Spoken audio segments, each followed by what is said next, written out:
วันนี้ลุยงานได้10,000นี่ แล้ว 10,000นี่พาน้องกันไปลุยงานได้พี่น้องเอ้ย10,000นี่บาลาสิหวานเขาให้น้องเพิ่นไปสวยอีก1 มื้อว่าสิให้มันแล้วเลยมื้อนี่หวานเข้าคือพ้นสิตกมื้อนี้เนาะ นี่ บาลาก็จะตกใจเสร็จเนาะบาดนี่พ้นสิมาเลยเก็บหางไม้ก็บ่แล้วแถมบ่ได้จูดอีกบาดนี่หน้าก็บ่ทันได้หวานแถมน้ำก็บ่ทันได้แห้งอีกบาดนี่เอาแล้วบัดยาวเลยแล้วว่าบาดนี่ ปิ้งงอกบ่ได้บ่จ้ะ บ่ได้มันลุกเด้คันมันเป็นสูงบัดนี่สิไปเป่งเลยเป่งก็ขาดไปเลยแล้วคันนี่อืม กินข้าวแรงแล้วบ่ ยัง ยังไม่ได้กินสบายดีสวัสดีพ่อแม่พี่น้อง FC ที่รักแพงเบิดสุขุสุคนเบิดสมองสบอนเด้อพี่น้องเด้อนี่ตอนหาประสู่ช่อง YouTube บ่าวลาวว่าเพิ่นคือเก่าคือเดิมเนาะเพิ่มเติมก็เข้ามาหาทางน้องโอเพิ่นยังมื้อแรงพี่น้องเอ้ย นี่เฮาก็มาแต่หน้าเนาะเฮาก็มาแต่เวียกแต่งานของเฮาแหละมื้อนี้ก็ไปเฮ็ดเวียกเบิดมื้อก็เลยบ่ได้เข้ามาหาทางพวกน้องเพิ่นเนาะน้องโอก็น่าสิพักผ่อนแล้วมื้อนี้ก็ดีนี่น่าสิพักผ่อนเบิดมื้อเพื่อนน้องแต่นี่ก็น่าสิแล้วเลยแหละเนาะสร้างคือว่าคนอหยังเมื่อเบิดเลยโอ้ไม่เรือหลายเนาะแล้วเอาไปแล้วแล้วเอาไปแล้วแล้วเอาไปแล้วมาเบิ่งเนาะกลางคืนมันบ่เห็นหยังดอกขึ้นไปหาน้องโอดีกว่าไปบอกถามข่าวน้องเพิ่นก่อนเขาเฮ็ดหยังกินเนาะพวกน่ะแกงหน่อไม้ใส่หม้อกระทะเลยวะแกงเอาไว้สิกินน้ำนี่สุกแล้วบ่ สวัสดีครับ อ้าวสบายดีน้องโอตัวใส่ส่งไปซื้อใหม่น่ะตัวใส่อยู่นี่ไปซื้อใส่น่ะ น้องเก้าล่ะ ซื้อยักษ์โต จุดหนึ่ง อ้าวคือบ่ซื้อ2 โต มันบ่มีเบอร์เก้า เบอร์เก่าบ่นี่ ไม่เหลือตัวเดียวนี่ ได้แต่ตัวเดียวเสื้อได้บ่ได้ซื้อบ่ บ่ เสื้อพ่อใส่เยอะนี่ นี่ตาบุญอยู่ ตากเย็ดตัวน่ะ เบิดตัวนั่นแหละ ใส่กังนะ แม่น อ๋อมีกังใส่บ่ เอากลางตัวนั้นไป บ่ได้เข้ามาเบิดมื้อมื้อนี้เฮ็ดหยังมื้อนี้พักผ่อนอยู่บ่หรือว่า พอ ออกแรงงาน พอน พักผ่อนเนาะ เลย ยังบ่ได้กินข้าวแรงอยู่เขาเฮ็ดหยังกินแรงนี่ จับเราไปแล้ว แกงหน่อไม้เขาเถียงได้กินกับหยังมื้อนี้คือหาวนอนแต่เว้นแท้อยากนอนบ่ กินกับปิ้งไก่ตอนเที่ยง อยากนอนบ่คือหาวนอนแต่เว้นแท้ อืม ยังเมื่อยอยู่บ่สิไปเฮ็ดเวียกนำได้อยู่มื้ออื่นนี่ ได้ ได้บ่ก็บ่ได้อย่าฟื้นเด้ แต่ว่ามื้อนี้ว่าสิบ่กล้าสักเครื่องก็ส่วนบ่จ่อยไปแล้ว เออเห็นกันบ่กับบ่าวจ่อย เห็นเพิ่นว่าก็เทิดแล้วนะเดี๋ยวเพิ่นยังไป เนี่ยนะมันกระเทินนี่ดี ถึง นะ คนรู้เพศพ่อยังไป มันกระเทินแล้วมื้อยังไปคันอยากไปก็ได้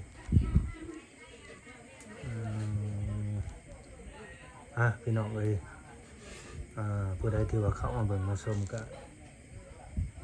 ฝากเป็นกำลังใจให้น้องเพิ่นนี่เด้อหลายคู่หลายคนก็รอใจจดใจจ่อเนาะอย่างให้บ่าวลาวนี่มาแจ้งข่าวดีอยากได้ยินข่าวดีว่างบที่ดินนี่พอแล้วว่าซั่นรออยู่ว่าซั่น มันก็บ่พอคือเก่าแล้วพี่น้องเอ้ยคันบ่มีผู้หลักผู้ใหญ่แล้วก็ FC ซอยเรือน้องเพิ่นเนาะซอยสมทบซอยสนับสนุนเข้ามาหั่นแหละซอยเมตตาน้องเพิ่นบุรหะละ10นี่บ่พอได้เนาะที่แรกบ่าวลาวว่ามื้อหน้าว่าไว้ว่าสิได้ปิดจอบวันค้านว่ะได้บ่ได้ก็สิได้ปิดนะคันบ่ครบก็ปิดยกเลิกหยังแบบนั้น บ่แม่นบาทนี่เลื่อนไปเป็นวันอันน่ะพูดแหละคืออย่างว่าเอาแหละสิเลื่อนไปพูดบาทนี่ ทางผู้ใหญ่เพิ่นว่าให้เลื่อนก็เลื่อนน้องเอ้ยได้บ่ได้ก็จังว่ากัน แต่จังไดก็ได้อยู่แล้วแหละคิดว่าน่าสิได้อยู่ดอกกันคนมีบุญอยู่แล้วน้องโอก็ให้ก็เรียกว่าทำตัวดีๆเสมอต้นเสมอปลายเฮาเคยเป็นแบบใดก็เป็นแบบนั้นแต่ถ้าเกิดได้แล้วทุกสิ่งทุกอย่างสมใจแล้วก็เฮ็ดให้ได้ได้คือที่เฮาเว้าแล้วก็อย่าหลงอย่าลืมอย่าเป็นคนลืมโตบ่ให้ขี้ข้านได้เพิ่นเฮ็ดได้แล้วเบิ่นแล้วสิขี้ข้านนอนตื่นสวยบ่เฮ็ดบ่หายห้วยบ่าวลาวสิหลอกไปเลยกัน สิปิดไว้เลยไปทั่วมันก็ไปสิบ่ให้เข้าแล้วบ่ เฮ็ดหัวไว้ก็สิบ่ให้เข้าอีกบ่แล้วเพราะว่าถ้าว่าได้เฮือนได้ซ่านนี่บางทีผู้หลักผู้ใหญ่เพิ่นก็อาจจะมีแบบอาจจะทำสัญญากันไว้ถ้ามีล่ะว่าหรือว่าจังไดก็ถ้าเบิ่งอิงตามแบบอิงตามตัวน้องนั่นแหละว่าตัวน้องสิทำตัวแบบใดสิทำตัวดีเสมอต้นเสมอปลายตลอดบ่แต่ก็คือตอนนี้ก็ตามที่น้องเพิ่นเว้านี่ก็เว้าไว้หลายเด้สัญญาไว้คือกันเด้แม่นบ่น้องอูคือแม่เพิ่นเว้าแล้วว่าคือน้องเว้ากับแม่และสัญญากับแม่ไว้เนี่ยใดแต่ว่าเรื่องมัน บางสิ่งบางอย่างเฮาก็เรียกว่าในใดก็ต้องคอยพยายามแบบว่าคอยเลิกแล้วก็คอยห่างนั่นแหละคอยห่างๆออกไปเดี๋ยวมันก็สิเบาสิบางไปเองนั่นแหละพี่น้องเอ้ย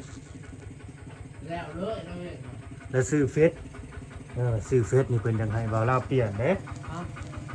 ไปบอกเจ้าคืนนี้ยังบ่เห็นว่า บ่ยังบ่ได้เปลี่ยนลืม เพิ่นยัง เพิ่นบอกมาอีกอ่ะ แม่น นี่ต้อง เอา ทำอย่างนี้ว่าซั่นอ้าว เอายักษ์อ ข อ อก โทษครับว่าไม่ใช่โทรศัพท์น่ะเสียแบตบ่จังได๋จังสิเปลี่ยนให้ เอาตัวย่อออกเป็นโอพี่น้องเอ้ยบ่แม่นโอยแล้ว โยยักษ์ก็ เพราะว่าสื่อน่ะสื่อโอยเนาะสื่อในเฟซเนาะให้เป็นโอคนจริงใจยอยักษ์บ่น่ะ แม่น ถ้าว่าตัวลาวนี่สิเป็น น้อง ยอยุง แม่น แต่หางยาวสิเป็นยอยาจังไดก็เป็นกำลังใจในเด้อพี่น้องเอ้ยเนาะแล้วก็ถ้าลุ้นถ้าเบิ่งถ้าชมผู้ใดที่ว่าเข้ามาเบิ่งมาชมก็เบิ่งคลิปยาวๆแล้วก็เบิ่งโฆษณาให้นำหน่อยเด้อเบิ่งคลิปให้จบนำหน่อยสงสัยน้องสิได้นอนแต่เว้นอยู่มื้อนี้นอนแต่เว้นเด้อมื้อนี้เด้อมื้อนี้มันสิได้มีแรงเต็มที่ เอามื้ออื่น เก็บแห้งไป แม่น ไถนาทันทีเด้อ เก็บแห้งไปแบกหางไทยแล้วเหมือน เก็บแห้งไปแบกหางไทย เจอมันหล่มได้ก็ต้องแบกขึ้นเลยให้น้องเลยมื้อนี้ก็แดดอีหลีป๊อดตัวแดดขนาดไหนจนสิเป็นลมเก็บหางใหม่ก็เขาพักตั้งแต่10:30 นเฮ้ยบ่แม่น11:30 นยังบ่ได้เที่ยงซ้ำป๊บขึ้นแล้วบ่ไหวตายว่าคันเป็นแบบนี้บ่คุ้มค่าได้พี่น้องเอ้ยเนาะสิไปบืนไปสู้กันเดียวก็ดอกอะไรงานเจ้าของหั่นนะเดี๋ยวเงินตัวใดเดียวนี่น้องโอ 480,000 เงิน 480,000 เงิน 480,000ถ้าซื้อส่งถือหยังก็ยังได้อยู่แต่ว่าค่าแห้งน้องไปเก็บอันนั้นน้ำมาลาวก็ยังเหลืออยู่แต่แม่เพิ่นก็บอกให้ซื้ออิหยังว่าให้ซื้อแป้งเข้ามาให้ลูกนี่เด้อว่าซั่นซื้อแป้งเย็นหรือว่าแป้งหยังเวลาอาบน้ำอาบในไปให้น้องได้โหยตนโหยโต สิซื้อเข้ามาให้อยู่มื้อหน้าพุ่นแหละเขาเป็นหนุ่มได้เป็นผู้บ่าวเขาก็ต้องดูแลเจ้าของนี่ตามหลักขนาดโคโลนนี่น้องยังบ่ได้ใช้แม่นบ่โคโลนก็สิซื้อมาให้อยู่ โคโลนกับแป้งหั่นน่ะต้องใส่ได้เป็นผู้บ่าวเด้จะนายใส่เสื้อผ้าใหม่ๆแบบคิ้วเหือกคิ้วไข่ผู้สาวแต่งนี้เลยเด้กับพยายามดูแลเจ้าของมันอาบน้ำซักเสื้อผ้าสูสบอกสบู่แปรงฟันนี่ก็อันนั้นผู้แสบผู้สาวปากเหม็นโผล่เหม็นยาสูบเป็นไงบ่ไหว้คือกันเด้นั่นล่ะว่ะเสื้อคือขาดแต่กองป่องอยู่ ขาดกองยาทึกตอนน่ะ กอกยาอีกจะโดนแล้ว เสื้อขาดทีนั้นเลยใส่เวเดียกโลดหมื่นนี่ใบใส่ส่งตัวนี้ไปเด้อเตรียมไว้โลดสุดไปเฮ็ดเวียกหมื่นน่ะ มีอยู่มื้อนั้นมันเข้าเพิ่นบ่ได้แล้วใจ อ๋อส่งเฮ็ดเวียกต่างหากโลดมื้อน่ะมื้อนี้เตรียมพร้อมเลยสรุปพวกน้องๆนี่เขาคนเครื่องลงไปนอนอยู่หลุมเลยบ่ จัก ยังบ่ฮู้เนาะเพราะว่าเขาแล้วมื้อนี้ได้ยันว่าเขาลงไปนอนเลย อาจจะเป็นมื้ออยู่ว่า เนาะมันบ่ทันดอกเพื่อเก็บเพื่อเมียนอีกบ้านนี้คือสมมุติพวกน้องเขาลงไปนอนอยู่หลุมแหละน้องโอก็นอนอยู่เทิงไปก่อนเนาะสันซานเขามีที่มีทางของเขาจังไปอยู่ในที่ของเขาก็ได้เนาะเอาเตียงไปกลางอยู่เดือนแล้วก็นอนโลดน้ำมุ้งไปกลางกันคืน ไปหาเตียงอยู่ใส่ผมมีขายพอเตียงในบ้านนี่เนาะเอาเตียงไปกลางแล้วก็คุดลัก4แจแล้วก็หาผ้าตังไปให้นอนอยู่แล้วเตียงเขาเอาแบบนั้นโลด น้อยยาเฮือน เอา เนาะ ตัวบ่มีสิเฮ็ดได้เลยสิเนาะ น้อยยาเฮือนเนาะ น้อยก็ยาเรือนเฮาดินเฮานั่นนี่อยู่เฝ้า ก็มีดินในก็ง่ายนะแบบ นอนเฝ้า อ อยู่ บ่ได้ยากดอก แม่น บ่อยากคิดสภาพนะพี่น้องเนาะมันก็เย็นดีได้แบบนั้นก็ดีถ้าคิดว่าสินอนได้บ่ย่านบ่กลางค่ำกลางคืน จักแล้ว ย่านแนวตาบ่เห็นหั่นนะ ก็ย่านนั่นแหละ เนาะ แม่นยันเดในตาบ่ คู่คนบ่ย่านนักเนาะย่านแนวตาบ่เห็นเด้อเพราะว่าแถวนี้มันสิหลายอยู่บ่แนวตาบ่เห็นกูมื้อนี้น้องโอแถวนี้เคยเห็นอยู่บ่ มันก็ ตั้งแต่มันอยู่นี่เคยเห็นอยู่ อยู่เฮือนหลังเก่าก็เคยเห็นอยู่ แต่มันอยู่แถวนี้ยังบ่เห็นเนาะ ยัง แต่ยายนี่เราเคยเห็นไหมตอนเรามาอยู่ใหม่ๆเห็นเป็นโตเลยเราอะเราเอาเป็นตะยะนี่อย่างย่งๆอยู่เราอะ จักแล้ว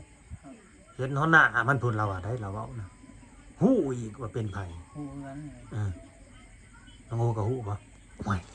เดี๋ยวเอานะเฮ้ยจะน้อยสิบอกกล้าเมื่อได้ เอาแบบโอ้แม่นแบบประมาณย่านก็คือบ่ย่านแบบขอเป็นจะไปทางมันน่ะ ไป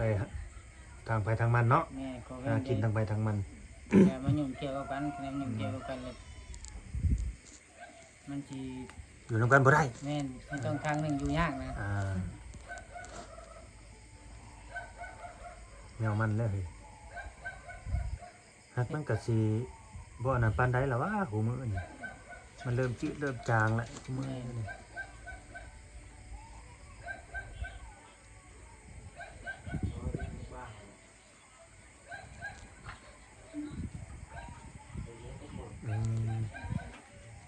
มันเห่าคือเสียงเด็กน้อยให้ทางไหนเนาะ ให้น้อย ว่าไปขึ้นมะพร้าวซะบ่มื้อนี้แม่ฮู้อยู่บ่ลูกขึ้นมะพร้าว โอ้ถ่ายโหดเป็นเมืองต้นต่ำๆนะ เบิดแล้วบ่ซื้อมะพร้าว เนื้อขึ้นให้เราเด้ เขาเฮ็ดบุญบ่ โอ้พระเจ้าซื้อมาขาย เอามะพร้าวเอามาขายนะบ่ขายน้ำมะพร้าวนั่นนี่ เอาไว้แต่2มื้อปาก ทำไมคนทองเนาะ 2 หน่วย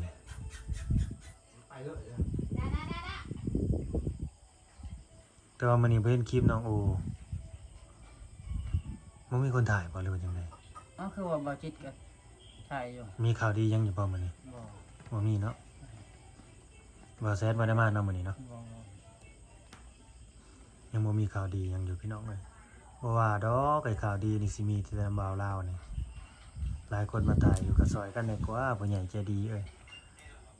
ทางช่องอื่นๆนั่นแหละเนาะสิมีแต่ผู้ใหญ่ทั้งบ่าวลาวนี่บ่ก็ดีคือกันเด้อมีแต่ผู้ใหญ่ทั้งบ่าวลาวก็ดีคือกันก็ให้มีหลายๆคนเนาะก็มีผู้หนึ่งผู้เดียวมันก็อย่างนักเพิ่นพี่น้องเอ้ยหลายคนเลยมันดีหั่นนะเพิ่นว่าซอยกันคนละ5ละ10โยกันผู้เดียวนี่ก็นักเติบได้กว่าสิได้ดินนี่ก็50,000ปลายเลยบัดมาเฮ็ดบ่อนอยู่บ่อนเซาอีกเด้บาดนี่ เงยฮอดมือน่ะไว้ๆเด้เนาะมือที่เงินครบน่ะซื้อดินน่ะ FC เพิ่นยังล้นใจจุดใจจ่อจ้ะแต่ก็คืออย่างว่าแหละบางทีเฮาก็เข้าใจ FC นี่บางคนเพิ่นก็หาเช้ากินค่ำคือกันสักหน้าบ่ถึงหลังสักหลังบ่ถึงหน้า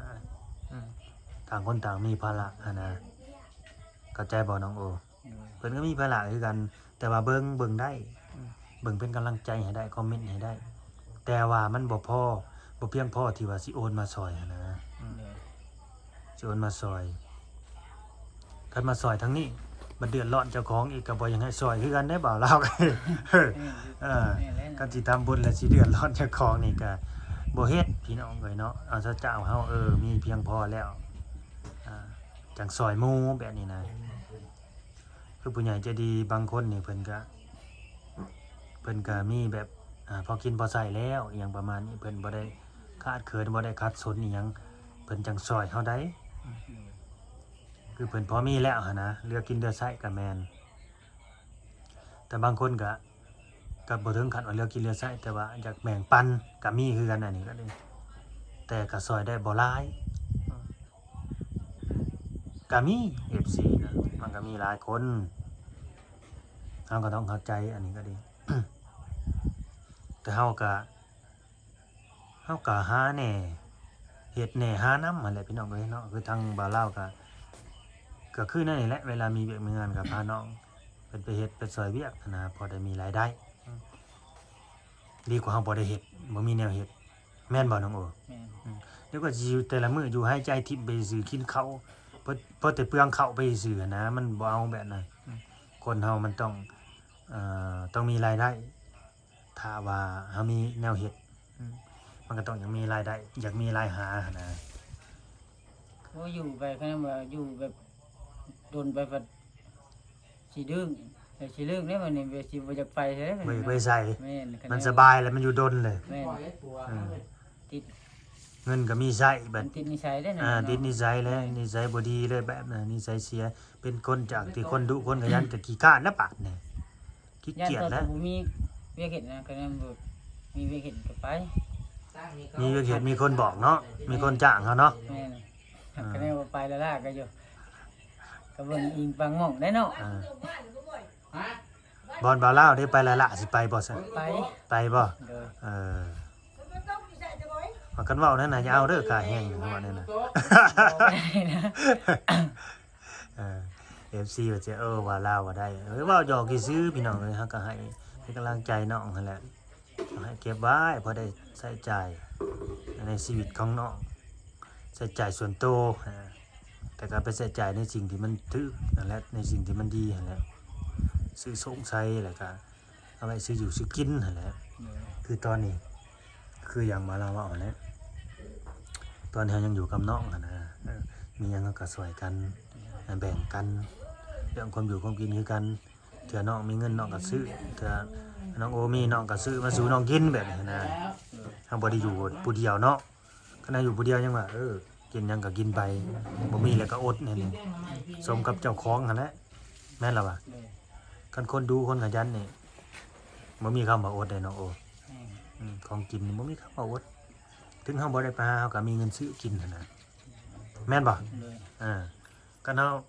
เฮาขยันแห่งเฮาไปหาเองบ่ต้องซื้ออีกบ่ได้เสียเงินอีกกันนะดีไปอีกแบบหนึ่งอันนี้ก็นี่คนเฮามันมีหลายทางเลือกขึ้นอยู่ที่ว่าเฮาสิขยันพอบ่แล้วก็มีโอกาสบ่แค่นั้นน่ะเพราะฉะนั้นมีโอกาสได้รีบคว้าไว้โอกาสมันบ่ได้มีบ่อยๆมันบ่ได้มีตลอดคือการทำงานคือกันแหละเวียกเฮ็ดงานทำมันก็บ่ได้มีเฮาเฮ็ดตลอดดอก บางทีหมู่บ่มักเฮาเขาก็บ่จ้างเฮาบ่บอกเฮาแน่นี่เขาก็เอาคนที่เขาเคยจ้างนะเคยหา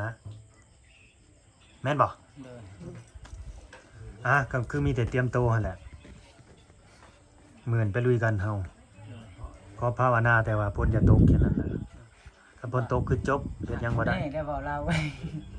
อาจบ่ได้ได้บ่ บ่มันลมมันไปลมส่งมาเบิดเลย ว่าอยู่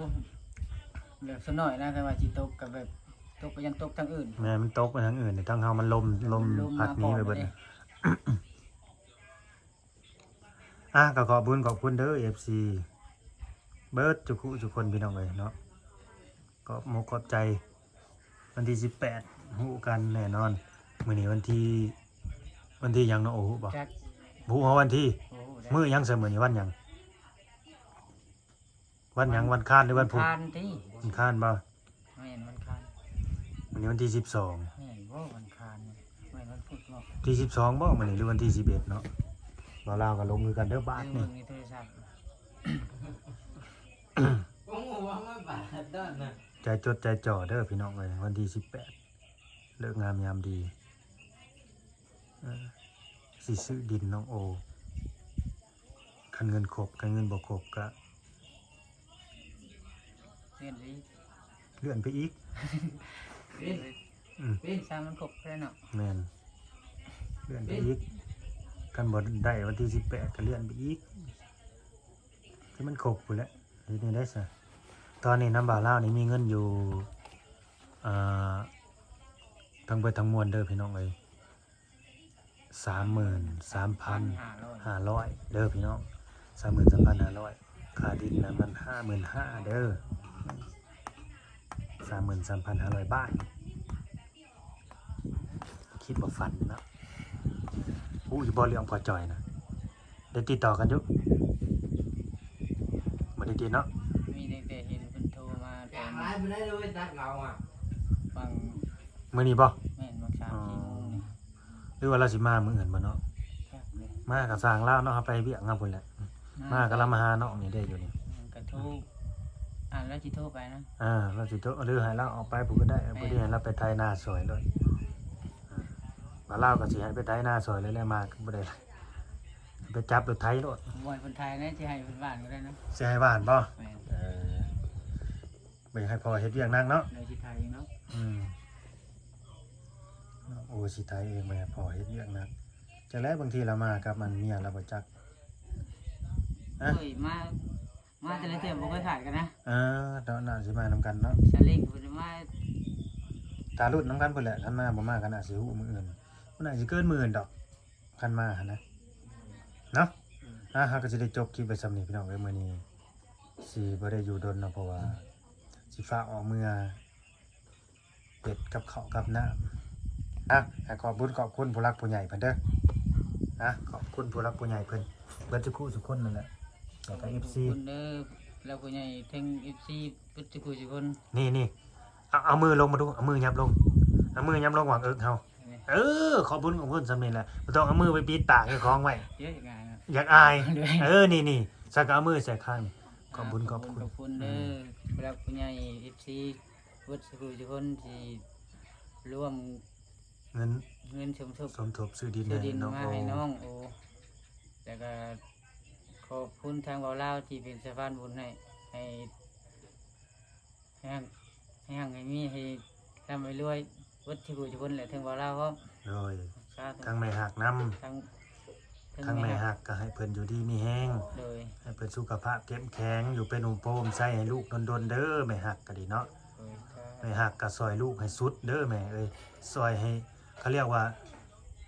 เฮ็ดหยังก็เฮ็ดให้สุดคุดให้ถึงเด้อแม่หักเลยเนาะแม่หักฟังอยู่บ่เนาะ